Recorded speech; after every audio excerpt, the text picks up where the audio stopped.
Firman Tuhan hari ini telah diambil dari kitab Kisah Para Rasul pasal 17 ayat 1 sampai 7. Ibu Anita akan memberikan khotbah dengan firman berjudul Orang-orang yang mengacaukan seluruh dunia.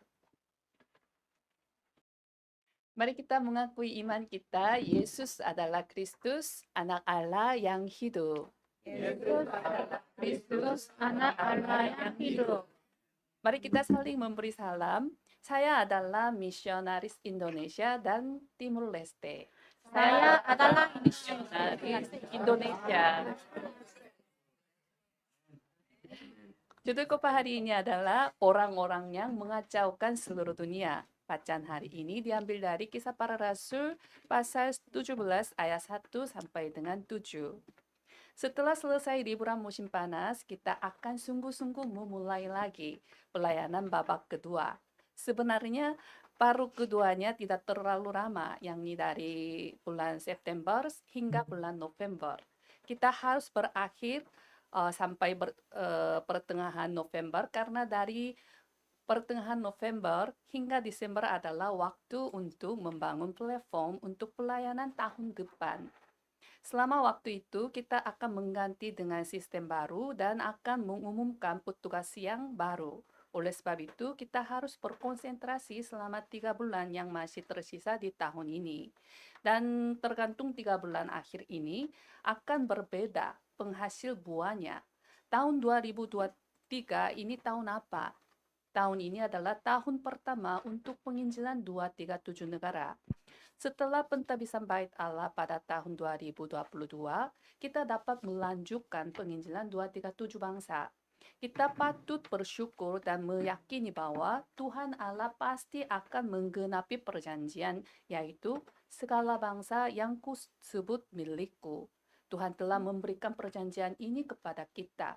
Dan Tuhan Allah memakai kita sebagai tokoh utama untuk penginjilan 237 bangsa dan 5.000 suku. Segala bangsa yang kusebut milikku. Setiap saat saya mengingat perjanjian ini, jantung saya berdebar-debar. Dikatakan bahwa Tuhan akan memberikan segala bangsa kepada kita. Perjanjian Tuhan yang sangat mendebarkan. Dalam paruh pertama, babak pertama, kita telah membangun 237 penatua dan membentuk tim yang terdiri atas majelis, diaken, lemnon untuk menaruh hati pada satu bangsa. Kemudian membentuk sistem menurut benua, sekarang sedang mempersiapkan lomba ragu pujian menurut benua.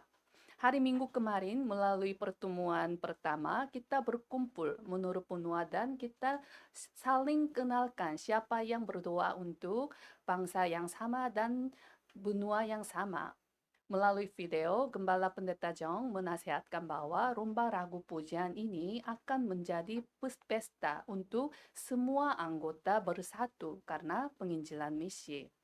Penginjilan 237 bangsa adalah penginjilan oneness, penginjilan kesatuan. Sebenarnya semua pekerjaan Tuhan dimulai dengan oneness, kesatuan. Berusahalah memelihara kesatuan roh. Musuh kita, yaitu setan si iblis, selalu berusaha untuk menghancurkan kesatuan, oneness, kita tanpa berhenti. Maka Paulus menekankan bahwa berusahalah memelihara kesatuan roh. Lomba ragu pujian akan menjadi titik awal untuk mewujudkan penginjilan 237 bangsa dengan kesatuan semua anggota. Mereka yang tidak sempat hadir di pertemuan pertama kemarin, silakan hadir di pertemuan yang akan diadakan di waktu mendatang untuk mendapat berkat-berkat penginjilan misi dari kesatuan, oneness. Pada paruh kedua tahun ini juga kita akan melanjutkan pekabaran Injil di Kanada, Filipina, Jepang, dan Israel. Saya harap saudara terus-menerus menantang diri dengan perjanjian melalui kehadiran dan doa. Teks hari ini memuat perjanjian misi tim Paulus untuk penginjilan Tesalonika. Perubahan luar biasa muncul di Tesalonika melalui pekabaran Injil dari tim Paulus selama 3 minggu, walaupun tidak terlalu lama. Gereja dibangun di Tesalonika yang tercatat di Alkitab sebagai salah satu gereja teladan utama.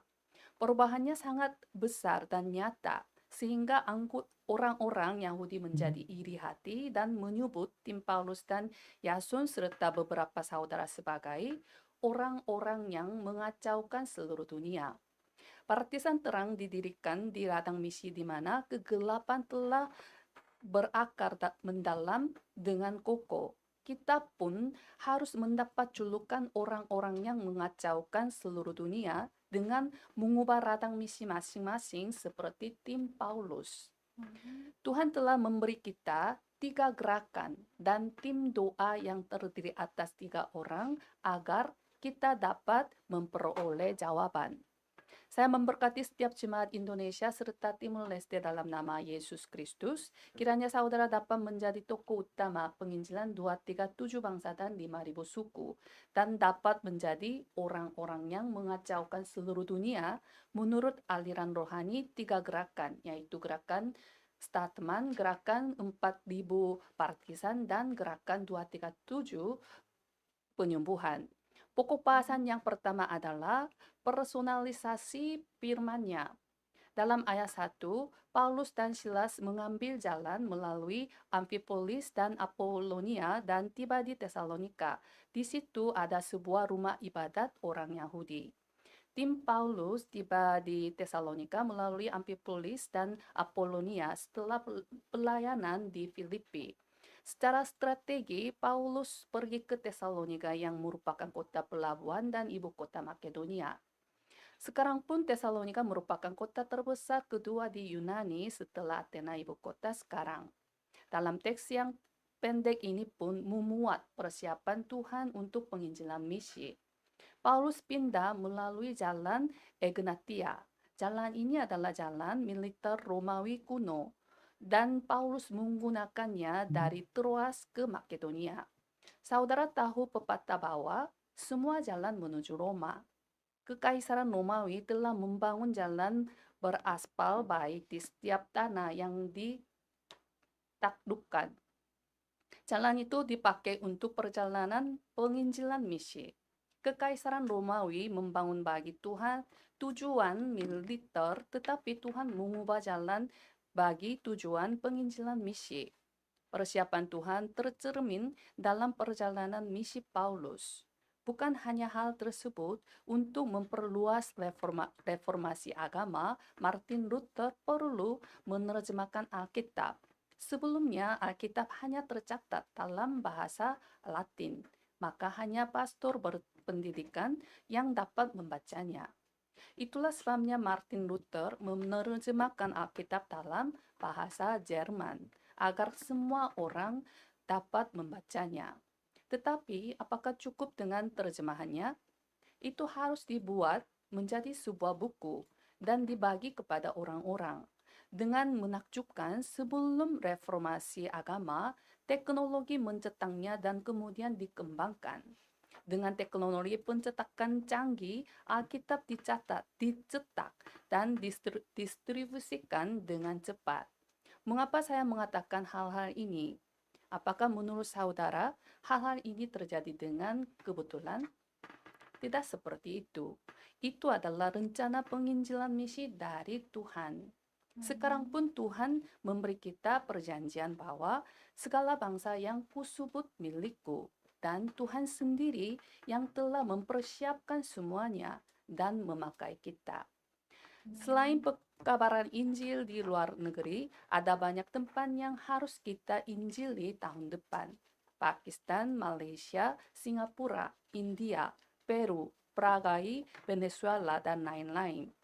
Tuhan terus-menerus membuka pintu. Kita hanya perlu mengalami berkat-berkat yang telah Tuhan siapkan untuk kita di tempat ladang. Itulah pekabaran Injil dan penginjilan misi. Dalam ayat 2 sampai dengan 3, seperti biasa, Paulus masuk ke rumah ibadat itu. 3 hari Sabat berturut-turut ia membicarakan dengan mereka bagian-bagian dari kitab suci. Ia menerangkannya kepada mereka dan menunjukkan bahwa Mesias harus menderita dan bangkit dari antara orang mati. Lalu ia berkata, inilah Mesias, yaitu Yesus, yang kuberitakan kepadamu. Ketika Paulus tiba di Tesalonika, ada sebuah rumah ibadat Yahudi di kota itu. Jadi Paulus masuk ke rumah ibadat itu terlebih dahulu seperti biasa. Seperti biasa itu bukan dengan sembarangan, tetapi dengan teratur. Bagi Paulus ada hal yang harus diprioritaskan. Dengan kata lain, rumah ibadat adalah titik kontak pertama untuk penginjilan misi. Rumah ibadat adalah tempat pemancingan emas sekaligus tempat kosong secara rohani. Yang penting adalah Paulus menyampaikan pesan Injil yang akurat di tempat tersebut. 3 hari Sabat, yaitu selama 3 minggu, Paulus membicarakan dengan mereka bagian-bagian dari kitab suci dan menerangkannya kepada mereka dan menunjukkannya. Pesan dari Paulus adalah 2 hal yang utama. Yang pertama adalah penyaliban dan kebangkitan Yesus Kristus. Yesus mati di kayu salib karena dosa manusia, dosa saya untuk seluruh umat manusia. Tetapi Tuhan Allah membangkitkan Yesus pada hari ketiga. Pesan kedua adalah bahwa Yesus ini adalah Kristus. Mesias yang mereka nanti-nantikan adalah Yesus. Paulus menjelaskan mengapa kita memerlukan Kristus. Kita sedang melakukan gerakan 4.000 baptisan dan gerakan 237 penyembuhan. Untuk itu, kita memerlukan platform yang terbentuk dengan teguh oleh firman-Nya. Jika tidak terbentuk dengan teguh oleh firman-Nya, kita tidak dapat memberi pengaruh dan tidak dapat berkelanjutan. Itulah sebabnya yang penting adalah kita masing-masing harus mencapai personalisasi firman-Nya. Belum lama ini, korupsi di bidang konstruksi menjadi isu dengan sebutan apartemen tanpa tulang. Tanpa tulang ini dikutip dari menu ayam. Ayamnya dimasak dengan hanya daging saja, tanpa tulang, untuk makannya lebih nyaman. Dengan cara ini, apartemen yang dibangun dengan hanya semen saja, tanpa batang besi baja, untuk mengambil uang. Itu disebut apartemen tanpa tulang. Pada awalnya kita tidak mengetahuinya karena terbuat dari beton. Tetapi apartemen ini memiliki lesko tinggi luntu setelah jangka waktu tertentu. Oleh sebab itu, sama sekali tidak boleh dibangun dengan demikian. Berdasarkan data penelitian sampai saat ini ada lebih 20 kompleks apartemen di seluruh Korea Selatan. Sangat berbahaya. Ada alasan saya mengatakan ini. Dalam kehidupan beriman kita pun tidak boleh menjadi orang percaya yang tanpa tulang. Kehidupan beriman tanpa tulang yakni kehidupan beriman tanpa firman-Nya. Suatu hari nanti pasti akan luntur. Oleh sebab itu, saudara harus memiliki waktu untuk mempersonalisasi firman-Nya dalam diri saudara. Saudara tidak boleh hanya mendengar firman mimbar, tetapi harus mengambil waktu untuk merenungkannya dan mempersonalisasikannya di dalam hidup saudara. Dalam ayat 11, orang-orang Yahudi di kota itu lebih baik hatinya daripada orang-orang Yahudi di Tesalonika. Karena mereka menerima firman itu dengan segala kelelaan hati dan setiap hari mereka menyelidiki kitab suci untuk mengetahui apakah semuanya itu benar demikian. Mereka memiliki waktu untuk mempersonalisasikan firman-Nya. Ketika baptisan firman dibangun di dalam diri saya dan saudara dan saya dapat maju ke tempat untuk menyelamatkan diri sendiri maupun semua orang. Saya memberkati setiap jemaat Indonesia serta Timur Leste dalam nama Yesus Kristus. Kiranya saudara dapat menjadi murid yang membawa perubahan dan penyembuhan dengan hidup yang dinamis. Pokok bahasan yang kedua adalah pergeseran tektonik rohani. Dalam ayat 4, beberapa orang dari mereka menjadi yakin dan menggabungkan diri dengan Paulus dan Silas dan juga sejumlah besar orang Yunani yang takut kepada Allah dan tidak sedikit perempuan-perempuan terkemuka. Ketika Paulus memberitakan Injil dengan intens, sejumlah besar orang Yunani yang takut kepada Allah dan tidak sedikit perempuan-perempuan terkemuka percaya kepada Yesus Kristus dan diselamatkan. Tim Paulus menghasilkan banyak buah selama 3 bulan saja dalam waktu singkat menurut ayat 2. Itu berarti ada banyak jiwa yang tersembunyi di ladang kita masing-masing yang akan diubahkan, akan diselamatkan kalau kita memberitakan Injil. Karya dapat terjadi dengan memberitakan Injil dalam waktu yang singkat. Tetapi waktu yang lama, tetapi bahkan dalam waktu singkat pasti akan terjadi karya Tuhan juga. Bukan karena kita pandai menjelaskan sesuatu atau lancar menyampaikan jalan keselamatan.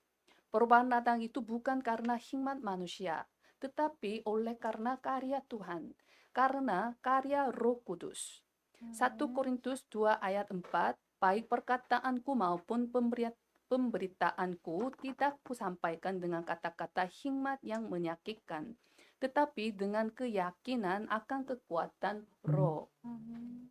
1 Tesalonika 1 ayat 5, sebab Injil yang kami beritakan bukan disampaikan kepada kamu dengan kata-kata saja, tetapi juga dengan kekuatan oleh Roh Kudus dan dengan sesuatu kepastian yang kokoh. Memang kamu tahu bagaimana kami bekerja di antara kamu oleh karena kamu. Dikatakan bahwa Injil tidak hanya disampaikan dengan kata-kata, tidak hanya secara intelektual, tetapi diberitakan dengan kekuatan oleh Roh Kudus dan dengan keyakinan yang besar Roh Kudus. Ketika Roh Tuhan bekerja, ada kesaksian besar yang tidak dapat kita bayangkan. Dalam ayat 5 sampai dengan 7, tetapi orang-orang Yahudi menjadi iri hati dan dengan dibantu oleh beberapa penjahat dari antara petualang-petualang di pasar. Mereka mengadakan keributan dan mengacau kota itu. Mereka menyerbu rumah Yason dengan maksud untuk menghadapkan Paulus dan Silas dan kepada sidang rakyat. Tetapi ketika mereka tidak menemukan keduanya, mereka menyeret Yason dan beberapa saudara ke hadapan pembesar-pembesar kota sambil berteriak, katanya, orang-orang yang mengacaukan seluruh dunia telah datang juga kemari. Dan Yason menerima mereka menumpang di rumahnya. Mereka semua bertindak berlawan ketetapan-ketetapan Kaisara dengan mengatakan bahwa ada seorang raja lain, yaitu Yesus. Ketika terang Yesus Kristus dipancarkan, kuasa kegelapan pasti akan runtuh karena tidak dapat tahan. Setan menggunakan orang Yahudi untuk menghasut kepada tim Paulus. Dengan apa mereka menghasut tim Paulus? Dikatakan bahwa tim Paulus mengacaukan seluruh dunia dan memberontak terhadap perintah Kaisar Romawi. Di sisi lain, ini menunjukkan betapa besarnya pengaruh Injil yang diberikan oleh Paulus selama 3 minggu. Sebenarnya ungkapan orang-orang yang mengacaukan seluruh dunia itu memiliki makna negatif. Ungkapan ini mengacu pada orang-orang yang mengacaukan, menghasut, memprovokasi secara politik. Tetapi dalam Alkitab versi King James menafsirkan ungkapan seperti ini, orang-orang yang membalikkan seluruh dunia. Singkatnya, mereka membangkitkan pergeseran tektonik rohani. Mereka memurnikan ladang misi mereka dengan satu-satunya Injil, dengan satu-satunya Injil dari hanya 3K, hanya Kristus, hanya kerajaan Allah, dan hanya kepenuhan Roh Kudus. Aliran pergeseran tektonik rohani melalui tim Paulus memberi pengaruh dan melanjutkan kepada kehidupan anggota gereja Tesalonika. Melalui pekabaran Injil selama 3 minggu saja, anggota gereja Tesalonika yang didirikan berpusat pada Yason menjalani kehidupan pergeseran tektonik rohani. Pengaruhnya betapa besar seperti dikatakan dalam 1 Tesalonika pasal 1 ayat 8. Karena dari antara kamu firman Tuhan bergema bukan hanya di Makedonia dan Akaya saja, tetapi di semua tempat telah tersiar kabar tentang imanmu kepada Allah. Sehingga kami tidak usah mengatakan apa-apa tentang hal itu. Kehidupan kita pun harus menjadi kehidupan pergeseran tektonik rohani. Seorang teolog bernama Eddie Gibbs mengatakan tren mengenai berbagai pastoral masa depan dalam buku berjudul Gereja Berikutnya. Dikatakan bahwa gereja saat ini harus memulihkan satu ciri dari gereja mula-mula. Itu adalah penginjilan agresif. Penginjilan agresif. Hal yang sama berlaku dalam kehidupan beriman sama seperti tidak dapat menang hanya melakukan memblokir saja dalam olahraga. Kita juga seharusnya memberi pengaruh pergeseran tektonik rohani melalui penginjilan agresif dengan terus terang dan tanpa rintangan. Saya harap kehidupan saudara menjadi kehidupan seperti ini. Saya memberkati setiap jemaat Indonesia serta Timur Leste dalam nama Yesus Kristus. Kiranya saudara memiliki bukti di dalam pribadi, seisi rumah, wilayah, suku, sampai 237 bangsa dan 5.000 suku. Sebagai kesimpulan, di kalangan olahraga ada istilah GOAT, GOAT. Jika langsung membaca artinya menjadi kambing. Tetapi istilah ini singkatan dari Great of All Time. Artinya unggul dari seluruh zaman. Singkatnya bisa menyebut mantap atau tembo. Dalam kalangan sepak bola langsung teringat Elena, dalam kalangan basketball langsung teringat Michael Jordan. Saya harap saudara dapat menjadi GOAT, G-O-A-T dalam bidang saudara, pelayanan saudara untuk memberitakan Injil. Saya memberkati setiap jemaat Indonesia serta Timur Leste dalam nama Yesus Kristus. Kiranya saudara dapat menjadi murid Kristus mutlak yang membalikkan ladang yang telah ditutupi dengan kegelapan. Amin. Amin. Mari kita berdoa. Kami mengucap syukur kepada Allah Tritunggal yang telah menyelamatkan kami dari kuasa setan, dosa, kutukan, binasa, dan maut.